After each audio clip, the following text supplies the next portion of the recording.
Part 2. Yung part 2 naman is yung mga Mima.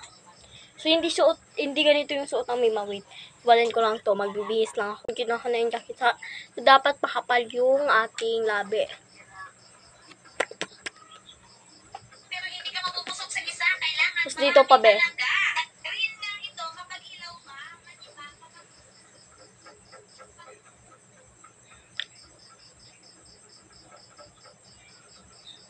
Wait, i-blend ko lang. Lagay muna ako ng blush. Ayan, sobrang pula niya na. Okay na yan. Yung nang tatambang sa gate. Wait. O, ikaw ba yung ng ano sa Mima ko? Ng backstab? O, tara, suntukan na lang, o. Eh, yung paraging may kaaway sa gate. Yung mga post ng Mima.